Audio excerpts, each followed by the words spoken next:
Download and upload more than ever before with an ultra-fast fiber connection. With 3 simple steps, you can be the one with an SLT fiber optic connection. Visit slt.lk.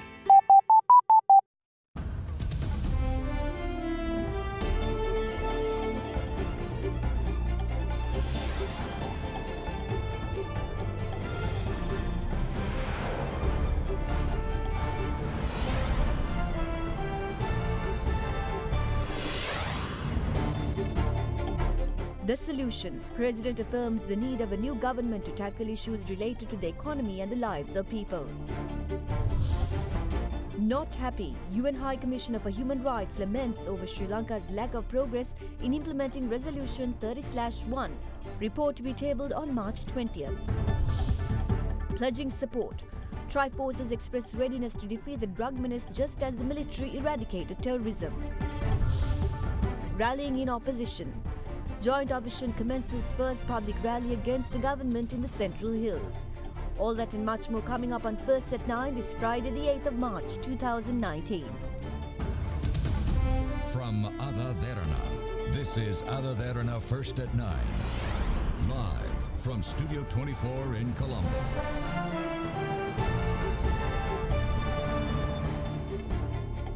A very good evening and welcome to First at 9 on Ada Derana 24 Sri Lanka's news channel. I'm Katrina Chang. Now moving on to our top story tonight. The UN High Commissioner for Human Rights, Michelle Bachelet, says the lack of progress in the implementation of Human Rights Council Resolution 30/1 shows that the situation of human rights in Sri Lanka should remain firmly on the agenda of the UN Human Rights Council. In the latest report on Sri Lanka by the Office of the United Nations High Commissioner for Human Rights, the High Commissioner urged the Council to remain closely engaged with the government of Sri Lanka and to continue monitoring developments in the country. The report went on to say that when it comes to regular criminal justice system in the country, Sri Lanka has failed to seize the opportunity provided by the Human Rights Council to establish a trustworthy domestic mechanism. The UN High Commissioner for Human Rights will formally present the report to the UN Human Rights Council on the 20th of March. According to the annual report of the Office of the United Nations High Commissioner for Human Rights, released on the 8th of last month, the UNHRC assessed the progress made by Sri Lanka in the implementation of Human Rights Council Resolution 30/1 on promoting reconciliation, accountability and human rights in Sri Lanka between October 2015 and January 2019.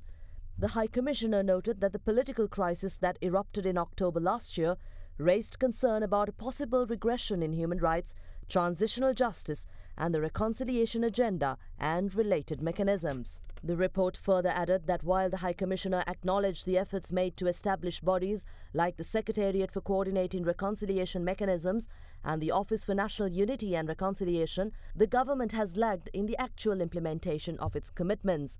The High Commissioner also noted that the Office on Missing Persons lacked a comprehensive strategy and outreach on the process to address the past, which has led some to question how the various transitional justice processes and mechanisms envisaged would interact.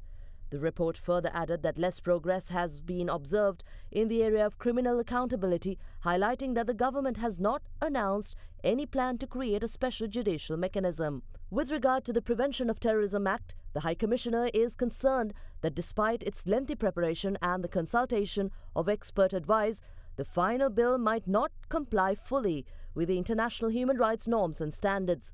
It stressed that even in the present form, the bill contains problematic features such as an overly broad definition of terrorism. The High Commissioner also urges Sri Lanka to continue to uphold the moratorium on the death penalty and to work towards prohibiting the practice altogether, recalling the fact that the United Nations opposes the use of capital punishment in all circumstances.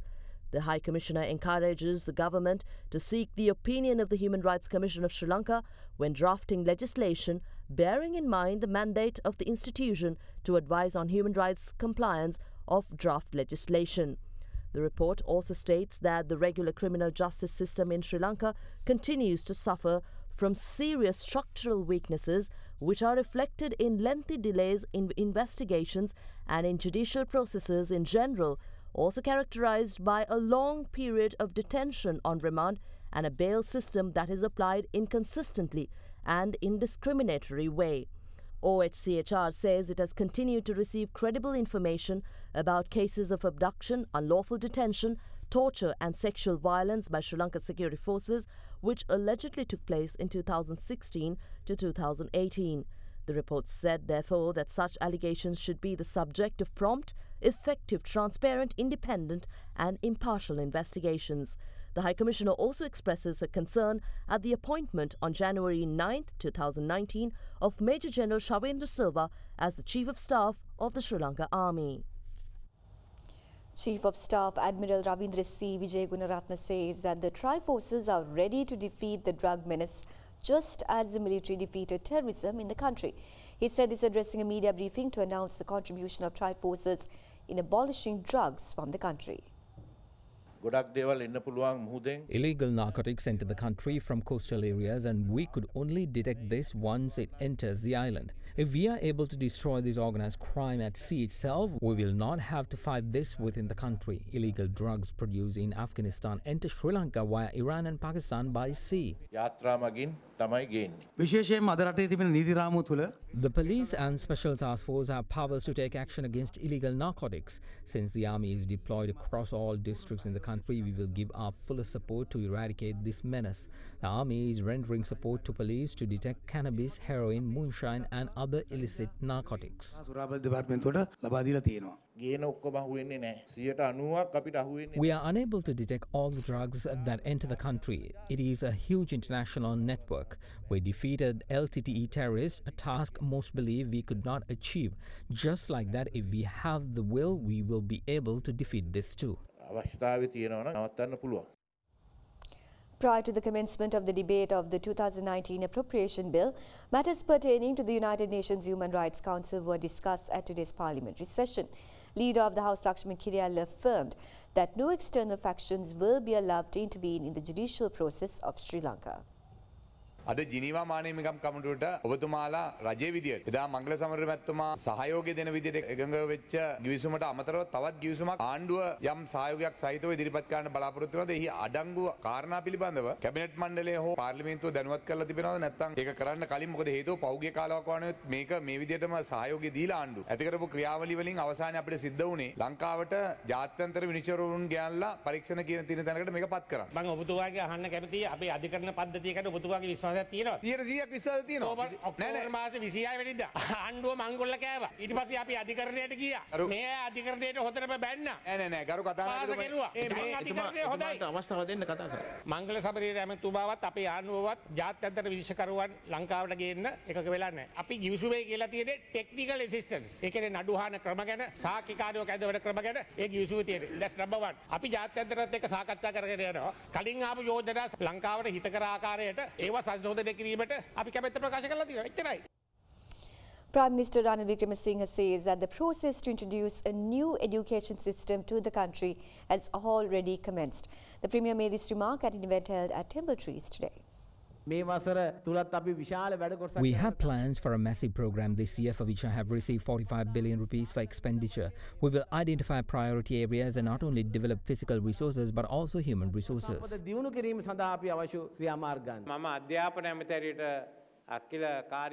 When I appointed Akila Viraj Karyavasam as the Minister of Education, I asked him not to deploy untrained teachers if he wants to remain in the position. When I became the Prime Minister in 2015, I decided that I would complete programs which were left unfinished and introduce a new education system to this country. Many questioned my idea then because we inherited a debt-ridden economy. In such a backdrop, we decided to prioritize investing in education, health, housing and roads. In order for the world to move forward, human resources must be developed, and in order to do that, latest education systems are required. We have already begun working on that. Opposition leader Mahinda Rajapaksa says that the Kandy-Colombo highway will be vested with the public within 6 months of a government led by the joint opposition being established. He said this addressing the first rally of joint opposition's public campaign series titled Iwassuwa Atti in Kandy this afternoon. The first rally of the series of public rallies organised under the theme Ivasua Ati was held at the public market in Kandy this afternoon with the participation of representatives of the joint opposition. However, the parliamentarians of the Sri Lanka Freedom Party did not attend the rally.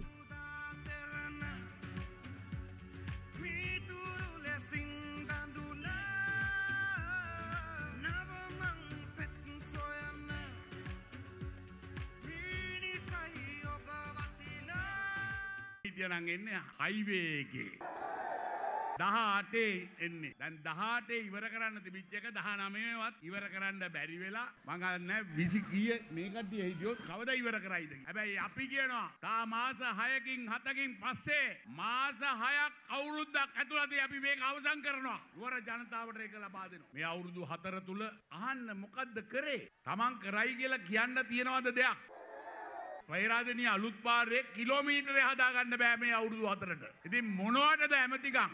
ආණ්ඩු මොකටද? ජනාධිපතිවරයා වැරදි මගුලක් කෑවා. ඒ මගුල අපි 26 වෙනිදා ඒ මගුල දික්කසාද කරා. කරලා නැවත මනමාලයා අපි ගෙනාවා. එහා පැත්තට. ඉතින් ඒකින්ද රට වෙනුවෙනුයි මේ සිද්ධිය සිද්ධ කරේ. එක්සත් ජාතික පක්ෂයේ බොරු ප්‍රචාරවලට රැවටෙන්න එපා. එදා බොරුවෙන් ඔවුන් රජ කරගත්තා. ඔබ සියලු දෙනාටම තෙරුවන් සරණ පතමින් ඔබට සුබ අනාගතයක් වේවා කියලා ප්‍රාර්ථනා කරනවා. Deputy Minister of Development Strategies and International Trade Nalin Bandara reveals that cabinet approval was granted to commence development projects worth $5 billion in Hambantota. He said this addressing a media briefing in Colombo today. අපි තව නොබෝ දිනකින් හම්බන්තොට ප්‍රදේශයේ ව්‍යාපෘති දෙකක් වැඩ ආරම්භ කරනවා. ඒ ව්‍යාපෘති දෙක විතරක් ඍජු විදේශ ආයෝජන ඩොලර් බිලියන 5ක ආයෝජනයක් බවට කියන්න කැමතියි බොහොම සතුටින්. හම්බන්තොටට එකක් සිමෙන්ති කර්මාන්ත ශාලාවක් එනවා. අනිත් එක තෙල් පිරිපහදුවක් එනවා. තෙල් පිරිපහදුවේ ටැංකි අංගන ඇතුළු ඒ මූලික අවශ්‍යතා ටික ඉදිකිරීම මේ මාසේ ආරම්භ කරනවා. සිමෙන්ති අපනයනය ඉලක්ක කරගත් සහ දේශීය වෙළඳපොළ ඉලක්කගත් කර්මාන්තයක්. මේ පාර ආයේ වාහන මිලත් වැඩි වෙලා හයිවේ වල ඒ කියන්නේ කාර්ය බෝධ වෙලා වැඩි වෙන හේතුව මොකක්ද? කාර් වැඩි වෙලා කිව්වට විදුලි වේම් පාවිච්චි කරන වාහන වල මිල අඩු වෙලා තියෙනවා. දැන් කාර් සීනය බොඳ වෙලා නැහැ. හයිවේ වල කාර්ය බහුල වෙලාවේදී ඒ අය කරන ගාස්තුව වැඩි කිරීම පිළිබඳ ප්‍රශ්නයක් තියෙනවා. මොකද මේක හරි අධ්‍යයනයකින් කරපු එකක් නෙමෙයි කියලා අපිටත් තේරලා තියෙනවා. The grand finale of Sri Lanka's unparalleled reality experience, Derana Dream Star Season 8, will be held at Sugadadasa Indoor Stadium tomorrow. Krishadi Ranatunga, Ravin Taruka and Tanura Mudageet are contesting for the coveted Dream Star title. Apart from performances by the contestants, the show features performances from past contenders as well as reputed artists.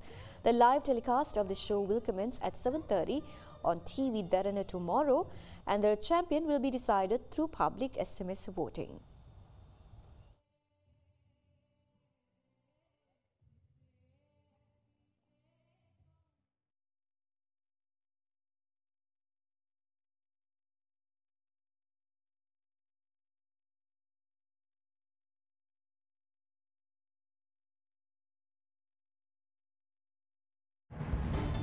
And with that, we cross over to a short commercial break, so make sure you stay tuned for more local news.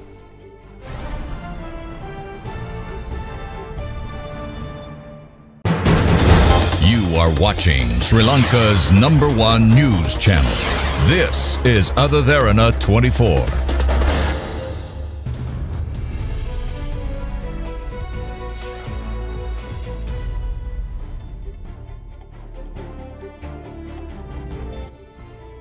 Welcome back. Now, Sri Lanka sold $2.4 billion of 5 and 10-year sovereign bonds at rates of 6.85% and 7.85% after receiving $7.5 billion in subscriptions.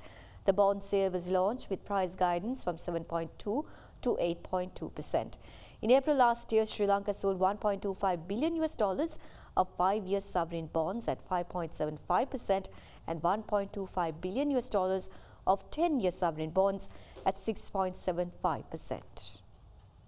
The latest sovereign bond issue marks Sri Lanka's 13th dollar benchmark offering in international markets since 2007. The 5-year bond had drawn subscriptions of $2.7 billion from 190 investors and the 10-year $4.8 billion from 252 investors. $1 billion of 5-year bonds were sold at 6.85% and $1.4 billion of 10-year bonds were sold at 7.85%. Central Bank said today that the transaction was possible owing to a strong market backdrop and leveraging on the positive momentum generated by the recent IMF staff-level agreement on the 5th review of Sri Lanka's extended fund facility. Meanwhile, in a first for the country, the bonds are also expected to be listed on the London Stock Exchange to be admitted to the LSE's international securities market, in addition to the listing on the Singapore Exchange Securities Trading Limited for the listing and the quotation of the bonds on the SGXST.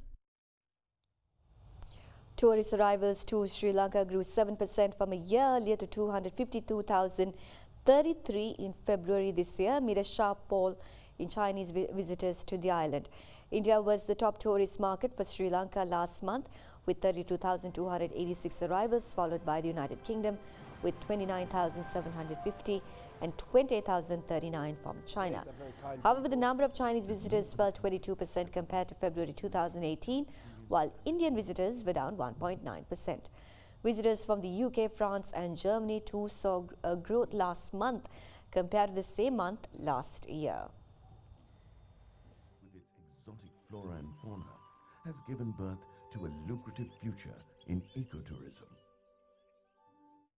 Meanwhile, Sri Lankan shares fell to a near 5.5-year low today as investors sold large cap stocks, outweighing purchases by foreigners. The all-share price index ended 0.52% lower at 5,722.25, its lowest close since September 18, 2013. However, turnover was 2 billion rupees, more than double last year's daily average of 834 million rupees. Foreign investors bought a net 145 million rupees worth of shares today, but there have been net sellers of 5.97 billion rupees worth of equities so far this year. We have a brief report on this week's market performance. During the week, the ASPI lost 0.6%. The S&P SL20 decreased by 0.3%. The average daily turnover for the week was up from last week to 1 billion rupees. Diversified sector recorded the highest sector turnover, whilst the second highest was seen in banks, finance and insurance sector. Foreigners remained active for the week, closing as net sellers, where foreign sales accounted for 62% of the total weekly turnover. Foreign outflow of nearly 1 billion rupees was recorded for the week. The rupee closed steady today as Sri Lanka sold $2.4 billion in 5-year and 10-year US dollar denominated bonds, successfully tapping international markets at a time the country is facing strains on its finances. The rupee closed unchanged at 178 rupees and 40 cents to 60 cents per dollar for a third day. The rupee has climbed 2.4% so far this year as exporters converted dollars and foreign investors purchased government securities amid stabilizing investor confidence after the country repaid a $1 billion US sovereign bond in mid-January.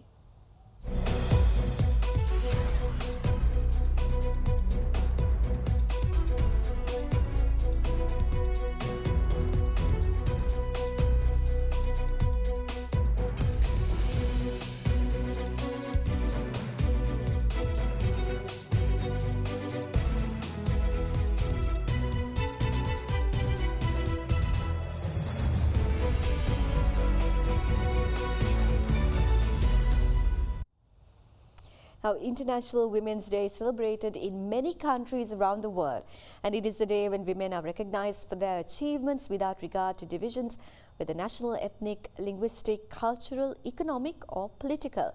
Today, as the world marked International Women's Day, Sri Lanka too joined in the celebrations at various forums. International Women's Day is celebrated on March 8th annually.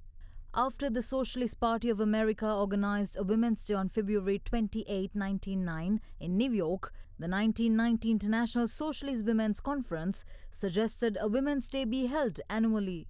This year, International Women's Day is celebrated worldwide under the theme, "A Balanced World is a Better World." In such a backdrop, the main event to celebrate the day locally was held at the Salgadu grounds in Anuradhapura under the patronage of President Maithripala Sirisena this morning. The President gave away special awards and certificates to select Sri Lankan women for demonstrating outstanding skills and service, including astronomer Dilrukshi Sandareka Kumarasinghe and Women's Officer in charge of the Police Narcotics Bureau Niluka Pereira. Sri Lanka Freedom Party Women's Day celebrations too were held at the Vihara Mahadevi Park under the patronage of President Maithripala Sirisena.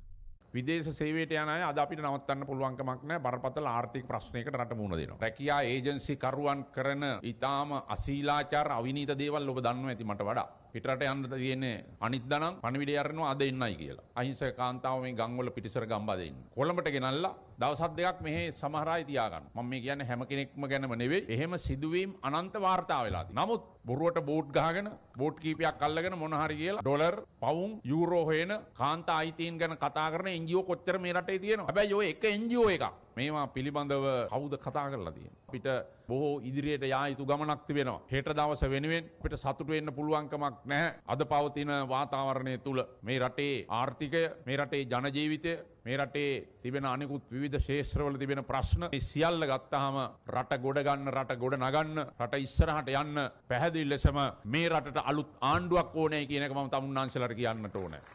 ඒක තමයි ඇත්ත කතාව. The Ministry of Transport and Civil Aviation too launched a train compartment service designated only for women starting today.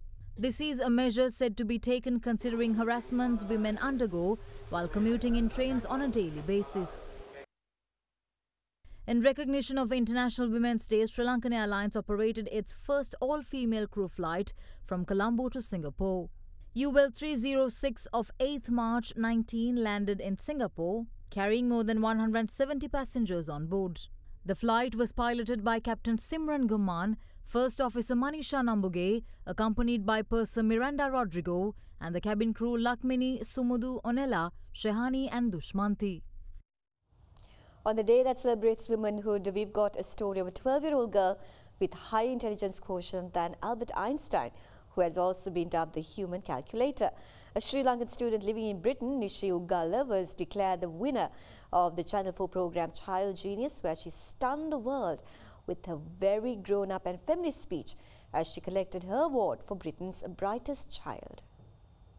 Channel 4 conduct an annual program named Child Genius in order to find the brightest child among the children living in Britain.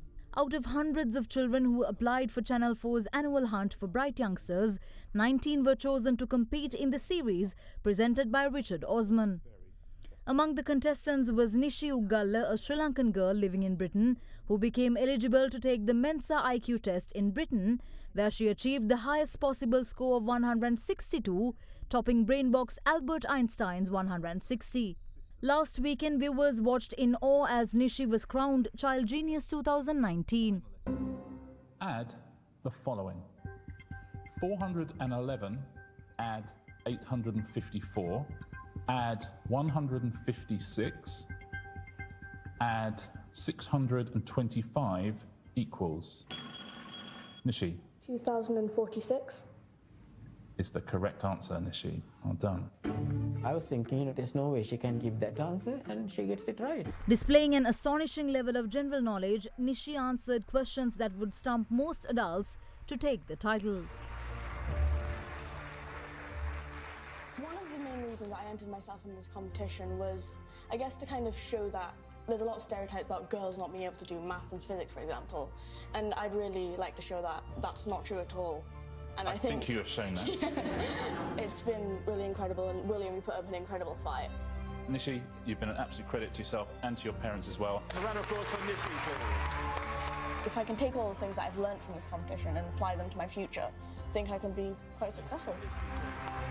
I think the sky is the limit. Maybe she could be the next Einstein.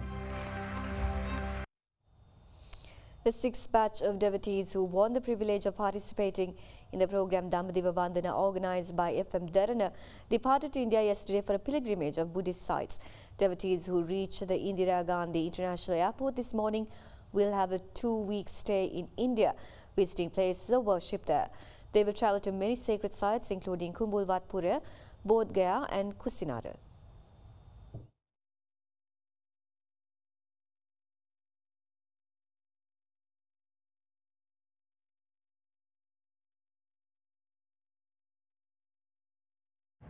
The international news is coming up next, but before we go into that, we'll cross over to a short commercial break.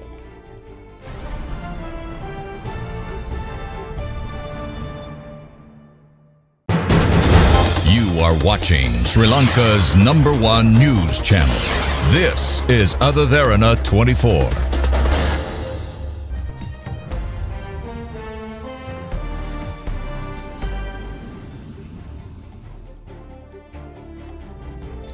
British Prime Minister Theresa May was planning to turn up the pressure on the European Union today to break an impasse in Brexit negotiations with a speech saying the bloc would be damaged too if Britain left without a deal. British lawmakers vote on the deal for a second time next Tuesday, less than 3 weeks before Britain is scheduled to leave the US. The two sides are at loggerheads over the so-called Northern Irish backstop, which seeks to prevent the return of physical border controls between Northern Ireland and Ireland, the only land frontier between the United Kingdom and the bloc. May wants legally binding assurances from the EU that Britain will not be trapped permanently in the backstop, which involves keeping Britain in a customs union with the bloc.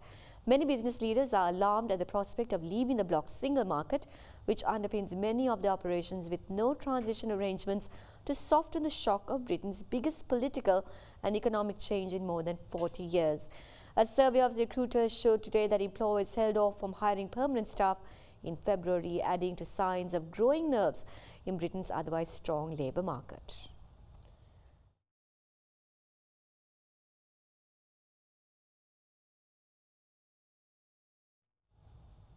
US President Donald Trump's ex-campaign manager Paul Manafort has been given a 47-month jail sentence yesterday for fraud. He was convicted last year of hiding millions of dollars of income earned by his political consulting in Ukraine. The charges stem from an inquiry into alleged Russian election meddling in the 2016 US elections. None of Manafort's charges relate to allegations of collusion with Russia. Trump has always denied the charge, describing the inquiry as a witch hunt. The 47-month sentence is far shorter than what was recommended by US Department of Justice Special Counsel Robert Mueller. Manafort, 69, is due to be sentenced in another case next week related to his illegal lobbying. His sentencing marks a spectacular downfall for a Republican political guru who advised 4 US presidents, including Trump and foreign leaders. Manafort, who will receive credit for time served, must also pay $24 million in restitution and a $50,000 fine.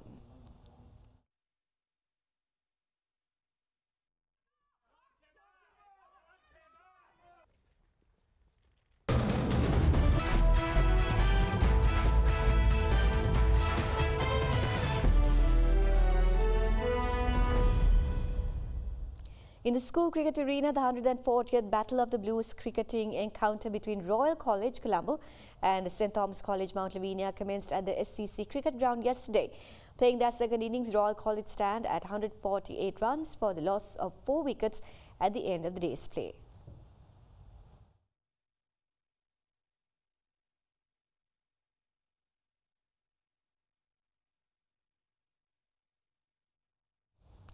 Steve Smith and David Warner have been omitted from Australia's squad for the 5-match one-day international series against Pakistan in March. The pair are eligible for the final 2 matches of the series due to their year-long ban for ball tampering against South Africa ending on 28 March. Expressing views on the matter, Australia selector Trevor Horn said the best pathway for their return is to play in the Indian Premier League. The IPL's 2020 competition starts on 23rd March, in which Smith will play for the Rajasthan Royals and Warner is part of the Sunrisers Hyderabad.